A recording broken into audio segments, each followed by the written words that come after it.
start as the blood builds up, and that's what causes the crippling effects, and then the long-term damage it's irreversible. Now, I'm just going to bear in mind that we've got, because I do want to take, I know we've already got calls, people wanted to talk to you. So I've got to do in half an hour what Richard Sefton on his podcast State of Mind did in 2 hours. So we've got to be slightly careful about how long we spend talking about one thing or another. But the contaminated blood scandal, everybody's heard of it. They've probably read about it, but it's one of those things I suspect a lot of people see the headline in the newspaper and they move on because they think, oh, a bit yucky. Yeah. Tell us how it started. Okay, so very briefly, the treatment for haemophilia is that they take a pint of blood, they put it through a process and they spin it, and they extract the different elements of the blood. They break it down. So they take out the factor VIII that is required. That is then put through another process to stabilise it, and then it's made into a product. Originally, back in the 1970s, it was something called cryoprecipitate, which took possibly 10 bags of blood, pints of blood, to make 1 bag of cryoprecipitate. That would be then thawed out because it was frozen, and it would be injected intravenously into me. The only problem with that is because of the nature of it and the early treatment, anything that was in the blood then was injected straight into us. So as a child, I never got any childhood illnesses, chickenpox, mumps, measles, because I'd had the antibodies from other people injected into me. Across the pond in the States, they were then developing a product called factor VIII concentrate. Now, here in the UK, we have our fantastic blood donation system. So people go to give their blood donated. In America, it's completely different. You sell your blood. At this point in time, what was going on, there's always a race within medicine. And America and Britain were trying to develop a hepatitis B vaccine and test. So what they were doing, they were targeting specific communities in America and buying their blood. They were known as Skid Row donors, so all the people on the very edge of society who needed the money were selling their blood. And they just took that red gold, really. And the way that they developed it was that here, to make 1 bag of cryoprecipitate would be 10 donors. We're talking 50,000 in huge vats, all mixed together. So you only need a couple of viruses, pathogens in there. Every single bottle then, and we're talking millions of bottles, was shipped all over the world. So literally the whole of the haemophilia community globally was impacted. Hepatitis was known about. Little boys in Lord Mayor Trelaw's school were turning bright yellow and nothing was done. Little boys died, nothing was done. One of my colleagues on the Tainted Blood Committee and I, we actually worked out that they had 16 missed opportunities to protect us, and they didn't because there weren't safety measures put in place. And then, of course, along came AIDS. And it just, well, we know the destruction that AIDS caused to so many communities. But when you're talking a population of 5,000, the late Lord Morris of Manchester actually used to say in Parliament regularly that the ratio, the death rate, was faster than the Black Death in the haemophilia community. That's how fast we were dying. And sadly, that death rate really hasn't changed today. The community that I belong to, somebody dies as a result of contaminated blood every 96 hours. So when did people finally wake up to the fact of what was going on? When the haemophiliacs were dropping down dead in their thousands. And in America, 10,000 haemophiliacs were infected with HIV. And in this country, the population, as I say, is roughly 5,000. And nearly every single haemophiliac then was infected with hepatitis C and or HIV, plus then hepatitis, other viruses, A, B, D, G, everything. Because it was so concentrated and because of where they were sourcing it, everything our immune systems were constantly bombarded. And with the treatment regime that we had, we were being reinfected then virtually every other day. One of the things that I think is amazing in your own case is that when were you first affected? I first had factor VIII in 1977, so that's, I believe, because it was 100% infectious for Hep C. So we're talking, what, I can't do my maths now, 23, about 35 years ago, more. 45 years ago. Yeah, 45. And over the next 10 or 20 years, you were basically written off quite a few times, weren't you? That all the medics thought you would die. Yes. Here you are in 2023, looking the picture of health. Thank you. Being labelled as a haemophiliac in the 1970s, the mentality that any child with a disability wouldn't amount to anything, we were going to be ill-educated and we were expensive to maintain, and that's a quote. So we were written off. Along came AIDS, and the line was, well, the quicker they die, we save money, and the money that we saved on the doomed ones will go to the future. So again, written off. But because of the way that they made and still carried on making the products, in the mid-1980s, they put the treatment through a heating process which killed the hepatitis and the HIV, but it didn't kill other viruses and other pathogens. So our infections carried on, which then almost nearly killed me. And it wasn't until in the late 1990s I was then told, whilst connected to machines, that I'd been given treatment that had come from somebody who died from VCJD. So we're talking from 1972, when I was diagnosed with haemophilia, through to late 1997-8, and these infections carried on. They had an opportunity to put me and others onto a synthetic product, a safer product, but they refused. They only put the children across in 1995, and I didn't go on to that safe treatment till 2006. They just basically waited to see if I died. How did it affect your everyday life initially? The impact, the worst thing, being born different, because again, in the time, I was the first severe haemophiliac to go to a normal school. My parents live in Hertfordshire, and when I went to that normal school, I started the special needs programme, and up until then, we were sent to special schools like Lord Medtrelaw's or other schools for disabled kids. So really, that was my life. It wasn't anything different. I was different. You were treated special, if you like, completely differently, because you were in a bubble that kept you safe. When AIDS hit, we went from that protective bubble to having a target on our back, and the doctors told us, you tell nobody because we can't guarantee your safety. Then as the media ramped everything up, it was terrifying, because we were seeing haemophiliacs across in America, their homes being set on fire. Ryan White was being shot at. Then we were hearing stories here in the UK that haemophiliac boys were being kicked out of school. So my mum had to go to the school every week and update the headmaster for me to remain in the school. Homes were being vandalised with AIDS scum, cars being set on fire, things thrown through the letterbox.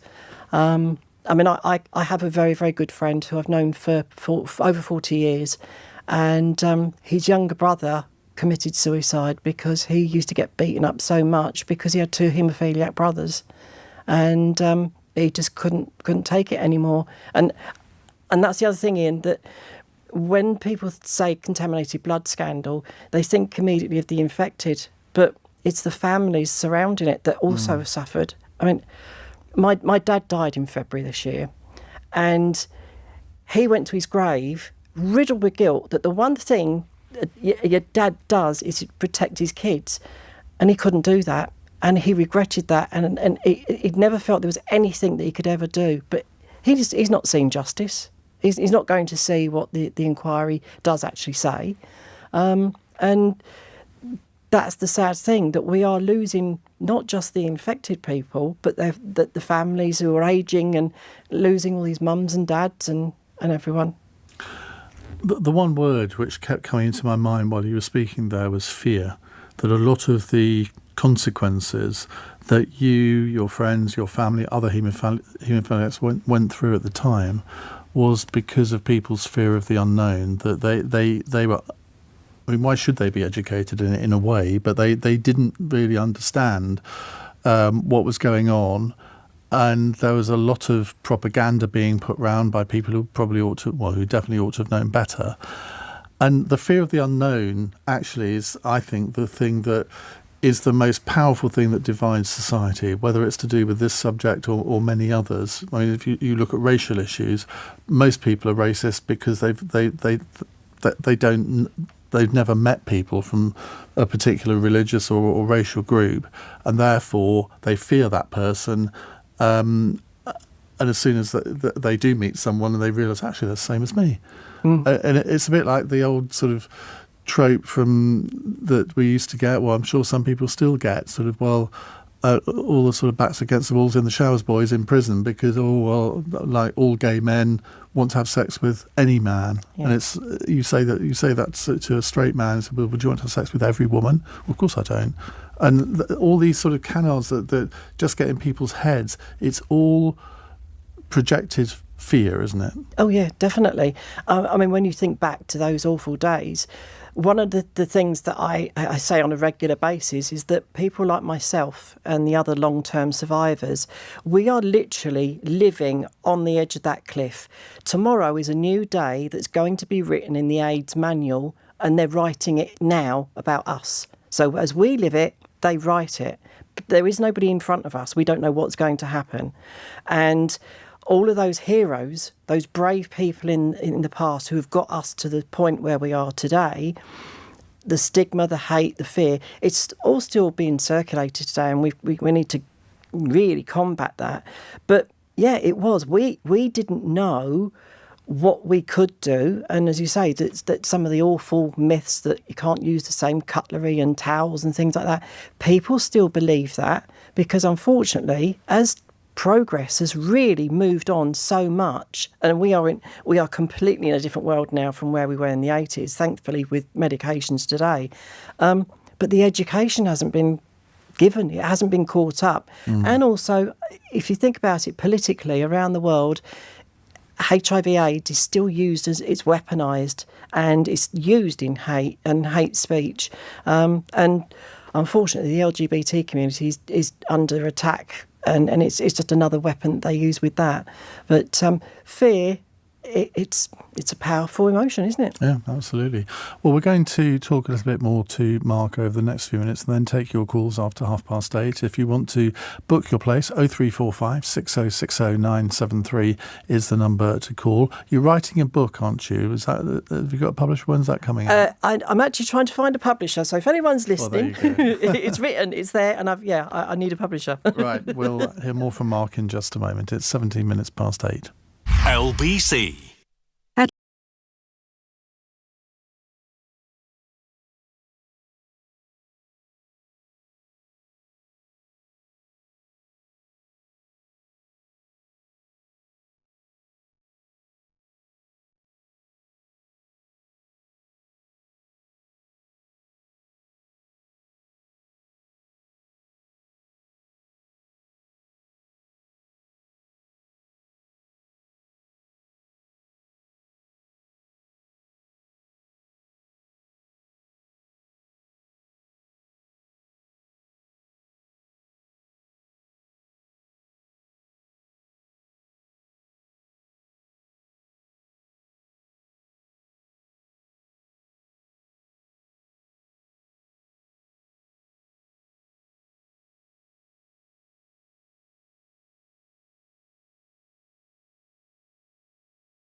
Leading Britain's conversation. Iain Dale. Alexa, send a comment to LBC. 8:20. Mark Ward is with me, a victim of the contaminated blood scandal. Mark, tell us more about this contaminated blood that came in predominantly from the United States, only from the United States. Presumably the NHS, when it was buying this blood, they knew where it had come from. Here in the UK, we had a company called BPL, which was state-owned. That was in Elstree. And also there was a facility in Scotland called PFC. And they were manufacturing the cryoprecipitate, and then they were making the English, or the British version of Factor 8. But yes, predominantly because the Americans were selling it off, and they were getting good deals, and deals were going down. You know, they would take doctors off on cruises and things like that to promote their products. So it was predominantly coming in from a lot of it from America, and the problem with that is as well that there was so much corruption. The Canadians had a public inquiry, and the Royal Canadian Mounted Police actually took criminal proceedings. People went to prison because they found that they were harvesting blood and draining the blood from dead bodies, relabelling it and then selling it on. They were also targeting patients in asylums, mental institutions, taking their blood, relabelling it, selling it on. Here in the UK, PFC, it was absolutely disgusting that they were actually keeping blood stored in whiskey barrels on the back of articulated refrigerated lorries. And when the refrigeration broke down, of course, the blood started to rot, but they still used it. It had mice, insects, you name it. There was burnt paper found in some of the treatment. And all they did was just carry on putting it through the system. Elstree, actually, a government inspection went through, and if it had been a private facility, it would have been shut down immediately because it wasn't fit for purpose. It was truly unsafe and certainly not sterile. But because it was government owned, it just carried on operating. And there was paint dripping off the walls into the vats that was then being injected into little boys like myself and others.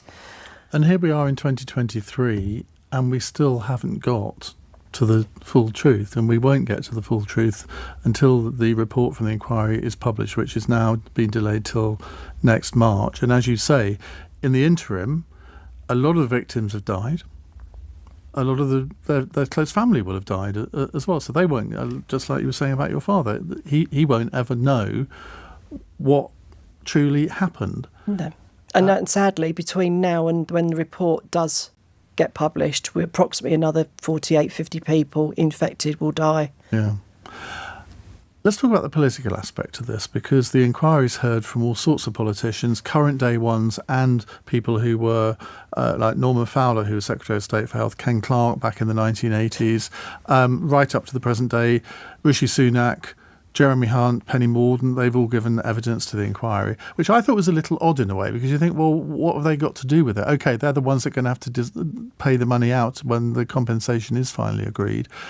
But it's really the people who were there at the time. And then you think, with them, how can they possibly remember everything? I mean, I know you've been present at, I think, virtually every evidence session.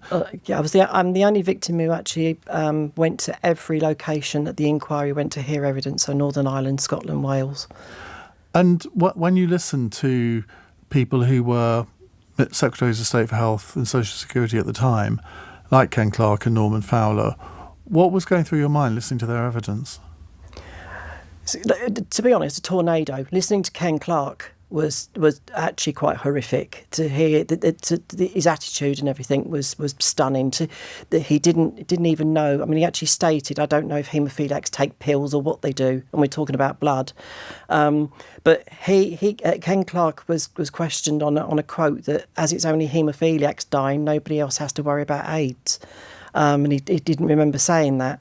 But when you see these people that were making life and death decisions back then, and it didn't just affect the haemophiliacs, of course, it was everybody touched by AIDS. Everyone was frightened. Nobody knew what was going on. And Ken Clarke went away on holiday. And then you've got other people that gave evidence where it seemed like they were playing it down. They were being led a lot by information from America. And unfortunately, because of the passage of time, there has now been this creation of a narrative of what people think, not what they know. And I've reached out to many, many HIV organisations across the country here on numerous times to try and work with them, to educate them, to explain. And I get nothing back because of this narrative that's there. And there's this awful thing about, good AIDS, bad AIDS, and the haemophiliac's got good AIDS because we're innocent. And that's all rubbish. That was just something that was created. And that narrative, I can tell you that the haemophiliacs don't think that. Our circumstances are, we were, like in my case, a little boy who went to hospital, was given NHS treatment, and then came out with what was at the time that plague. And we were harmed over and over and over. And what I personally have sought to do, it's never been about money for me. You can't uninfect me. You can't take away the PTSD, the anxiety, the horrors that I've seen and had to face. But for me, it's getting to the truth. And everything that I do now is to protect the current generation and the generations to come. Because it happened then. And if they're not brought to task and action isn't taken, it can very well happen again in the future, because we're actually talking about money. And when you look at a certain community as if they're nothing more than research materials, because that's what we were used for, research, then that's quite macabre. And you have to question that line of thinking, don't you? Presumably, this whole issue has dominated your entire adult life in some form or another. Has there been a time when you've thought to yourself, I'm actually living a normal life now? My passion, ever since I can remember, is aeroplanes. I'm mad on them. And I would, because I had nosebleeds as a little boy, I would virtually bleed to death on a number of occasions and survive. And I would go, my nan would come and take me back to her house, and she lived in the flight path at Heathrow. So I'd sit in the deck chair in my nan's garden looking at the aeroplanes, loved them. When I said to my careers advisor that I want to work with aeroplanes, he told me, they won't look at someone like you. Get your head out the clouds. Think about working in a shop. So I wasn't going to take that. So I went out and I got a position with British Airways on their youth training scheme. I got taken on permanently as ground staff, and then I also did some flying. So at that point in time, when I was walking up and down the aisles on jumbo jets, serving out the plastic dinners, I literally was living my dream. Dreams do come true. They can come true. And it all came tumbling down when my health declined, and it was all taken away from me. The hepatitis C kicked in, and I was told I had cirrhosis of the liver, and then my teeth started to shatter. So they ripped out my smile. And life then turned dark. And as I said, as you said, I've been told that I've got days and weeks to live on a number of occasions, and every time I've put myself forward because I wanted people to see that this is what somebody with AIDS, a haemophiliac with AIDS, this is what they look like, this is what we're doing, to educate really. But only in June, I actually went to Palma for a couple of days, and as I sat on the plane going out, I had my BA breakfast, and Iain, in that moment I could have cried, because I didn't think I was going to have a BA breakfast again after the pandemic. But it just took me back all those years when I was on those planes and I was normal. Before I knew about the campaign, before I knew what had happened, I believed I was the survivor of a terrible accident. Overnight, I went from a survivor to a victim, because I then learned that all of this was avoidable. If they'd have put safety measures, or somebody have asked questions, why, things could have been so different. And that's why this inquiry report it's so important to so many parts of our healthcare system and our life, I think. But you, as we said, you've been to all of the different evidence sessions. This issue still dominates your life. Oh, completely. I've actually dedicated my life to this, and with him, a homosexual, that really came about because right in the middle of the AIDS crisis, as a teenager, I realised that there was something different about myself, and I asked the question, were there many gay haemophiliacs? And I was told, no, there aren't any. And they made me believe that because I'd been given HIV, I was attracted to men, and that's why. And I was treated like I was dirty. I was spoken to like I was dirty. I was never treated the same as heterosexual haemophiliacs. So on top of everything else, you've got homophobia. Because that's another one that people think that, oh, well, you must be, all haemophiliacs must be gay. And they're not, absolutely not, are they? Yeah. I mean, you are, but a lot aren't. Exactly. I mean, as I said to you, I went on the Factor 8 in 1977. I was 8. And my medical notes say they believe my infection with HIV happened in 1982 because that was when most haemophiliacs were infected because of the batches coming from the States then. And I was 12. But I wasn't told until I was 14 that if you're lucky, you're going to have 2 years to live. You probably won't live long enough to leave school. So as a child, asking then questions because I felt different, for them to do that, for me, it never actually sat right. It sounds awful to say, well, you were one of the lucky ones, but in a sense, the fact that you're sitting here today indicates that you were, but you could easily not have been. Oh, yeah. Yeah. Very easily. I carry all those little boys around with me in my heart every single day, all of my friends that I've lost. And that's the reason you're doing this, isn't it? It is. The only reason, really, because their voices were stolen. And whilst I've got mine, I have to speak for them. And yeah, as I say, I carry them all inside. And because when you're losing this, you're in this constant grief cycle, and so you become afraid to make friends because you know you're going to lose them, or they might lose me. But in doing that, over the years, I have met some amazing people. I've learnt from giants, people like Carol Grayson, who she knows her stuff, and to be taught by her and Gareth Lewis and Hayden Lewis, right, who set up Tainted Blood. My friend Mike Doricott, he wanted his pictures to be put in the papers when he was connected to life support so people could see exactly what hepatitis C looked like. All these brave people.